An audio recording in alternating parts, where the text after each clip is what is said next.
chase the gains or the benefits to the public, it only multiplies the benefits. That is why today Safaricom, KPLC, Kenyan are more efficient, they're employing more people, they are generating more wealth, not just to their shareholders, but also to this country. Safaricom pays taxes in hundreds of billions of shillings every year. Safaricom, when the telecom industry was a monopoly of telecom, the old KPTC, Kenya Post and Telecommunications, where Honorable Chepkonga used to work. You know, that KPTC, former KPTC, is a pale shadow of what Safaricom today is. Not to mention that there are other players that have also come into the market in that space of telcos. Airtel and all the others, Honorable Speaker. Therefore, the intent of this National Infrastructure Fund is to leverage not just on private sector expertise and capital, but also to multiply the benefits to the public of what we hold as public assets. And those in this house, like Honorable Amboka, who has just walked in, who superintend or who oversight our public investments in state corporations, will tell you there is a lot of wastage of public resources in many of the state corporations that are in this country, Honorable Speaker. And one of the ways to ensure that we stem this wastage is to inject private sector capital and private sector expertise and management into this space, Honorable Speaker. And that is part of what the intent of this fund. This fund will be managed by a board of directors or a board of management that will be, or one, the language in the bill is that the board shall be competitively recruited, Honorable Speaker. And if you go, those who have bothered to read the bill, Honorable Speaker, and I say those who have bothered to read the bill because many just speak out there without even reading the bill and saying, the board will have political appointees. This bill, Honorable Speaker, specifies the mode of appointment of the CEO. The board shall be recruited competitively from the private sector, Honorable Speaker, or independent board members, including the chair. In the past, Honorable Speaker, you know, chairs of boards and directors of boards have been nominated not in a very competitive manner, and we have seen a lot of political patronage in the appointment of chairs of boards.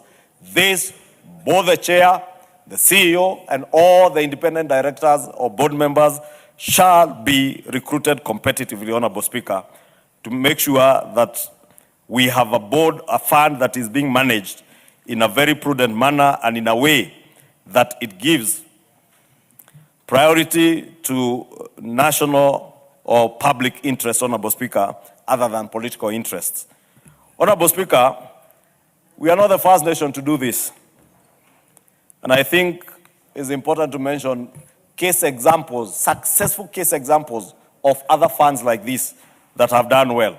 And this is a proven model that has worked in Australia. Australia's future fund is modeled around what we are doing today as a country. Therefore, when we say that we are moving from being a third world country to a first world country, it is not just in terms of the strategic interventions that have been made, but also in the legislation that we seek to make. And I must thank members because you are all here. We all participated in the enactment of the Government-Owned Enterprises Act, and I thank you for being here also to participate in the enacting of this National Infrastructure Fund. And I remember last year, if you remember, in his State of the Nation address, the President did challenge us that it is this generation, it is this 13th Parliament that will be remembered in the transformation of our republic when this nation eventually transforms from being a third world country, Honorable Speaker. I have mentioned the Australia's Future Fund, Honorable Speaker. If you go to Singapore, and I know the road to Singapore or the transformation of a country from a third world to a first world nation has been christened as a journey to Singapore. The road to Singapore, Honorable Speaker,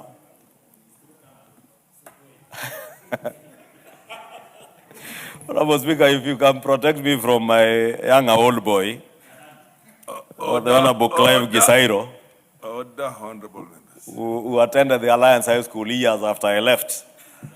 And now he has the audacity to shout from his seat. He should know I was in charge of discipline, and Honorable Speaker, now you're in charge of discipline, so please discipline me to read the bill and contribute to the bill. And I was giving examples, Honorable Speaker, of places where these such similar funds have worked. I've mentioned the Australia's Future Fund. Singapore itself, the Temasek in Singapore is such a fund that has also worked for their country in the transformation of their country. UAE's or the United Arab Emirates Mubadala demonstrates that commercially run public investment funds can grow national wealth and deliver transformative infrastructure.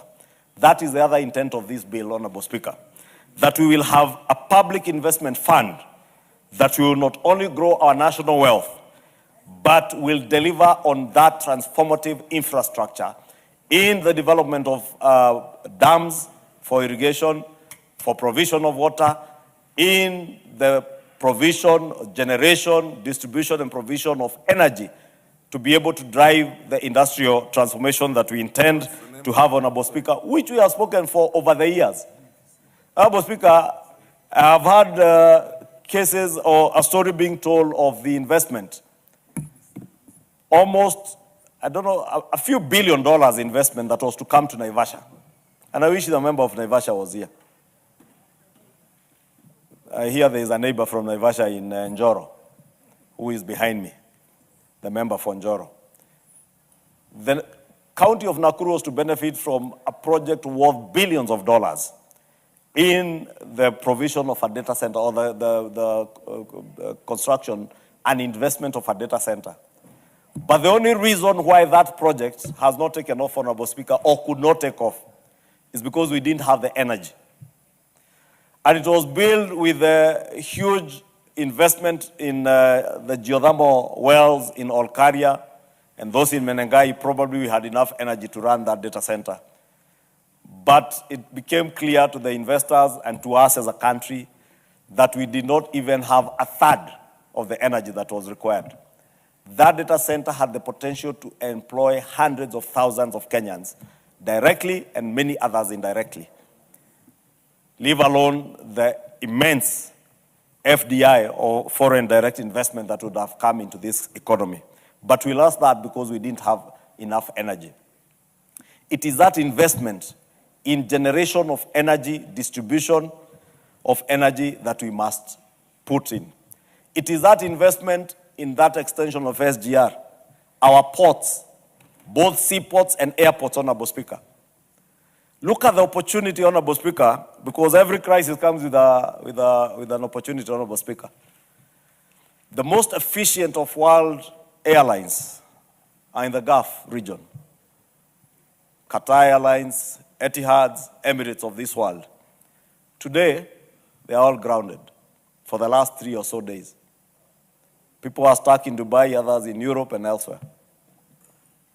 They have planes that Kenya Airways doesn't have, but they can't move. What if we had an efficient Jomo Kenyatta International Airport, state-of-the-world, Moi International Airport in Mombasa, world-class airport at Moi Airport in Eldoret, Kisumu International Airport, or even the one in Lokichogi, Honorable Speaker?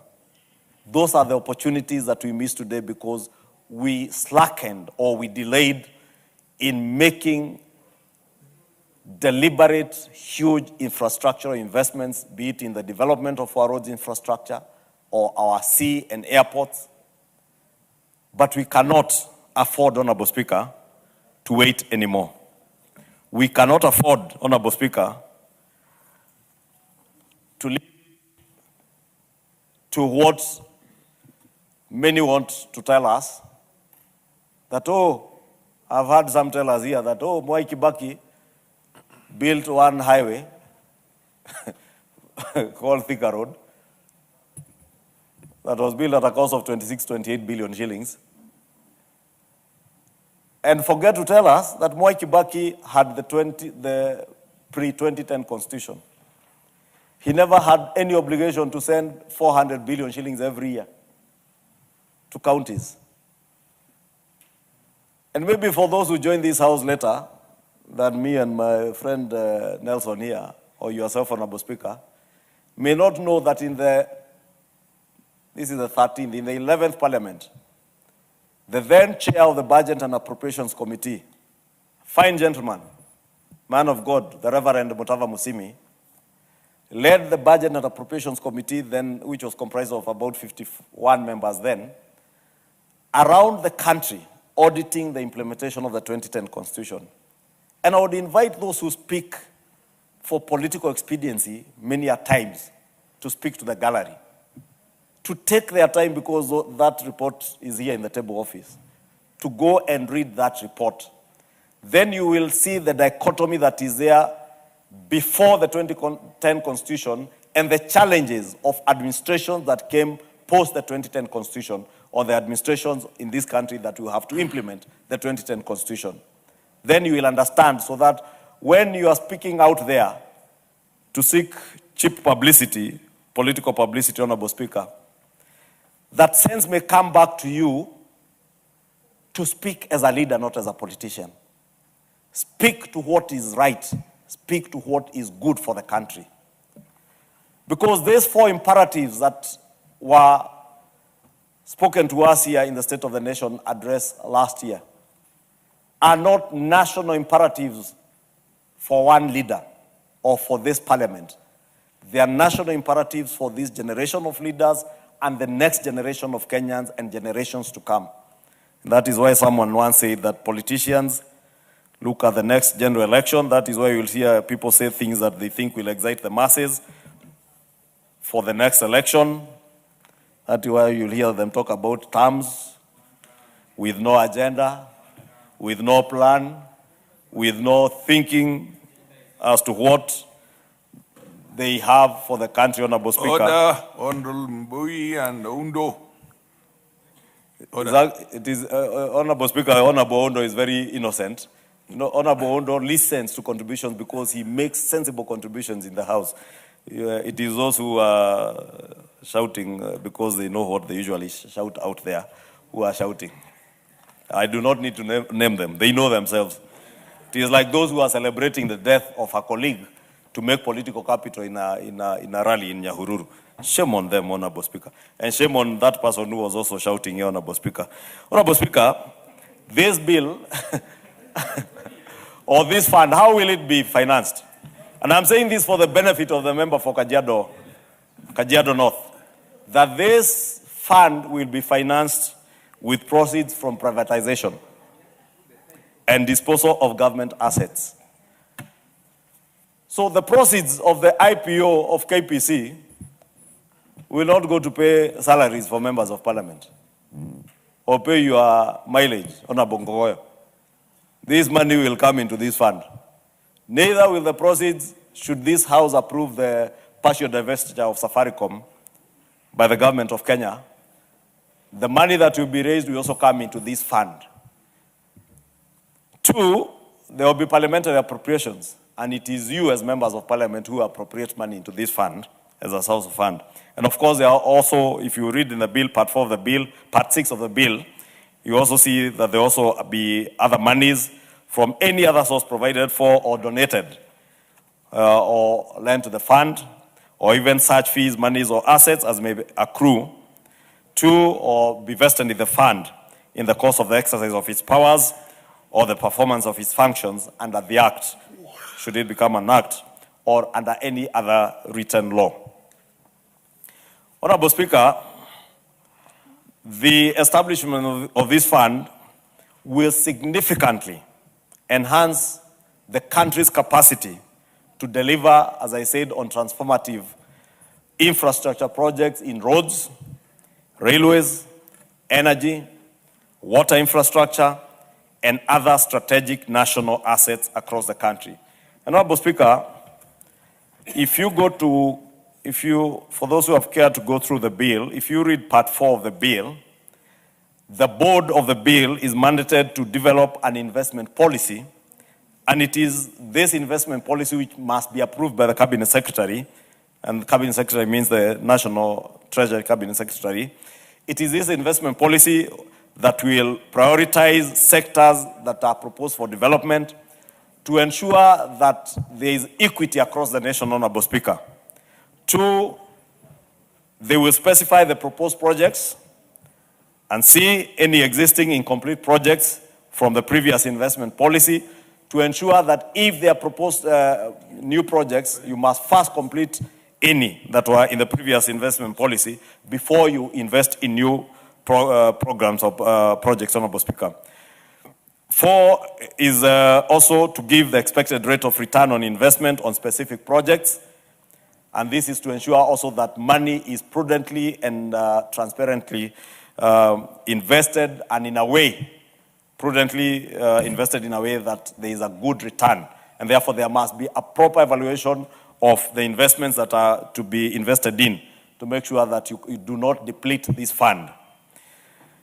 It will also specify the asset allocation and portfolio distribution and the exposure limits per sector and per project, Honorable Speaker.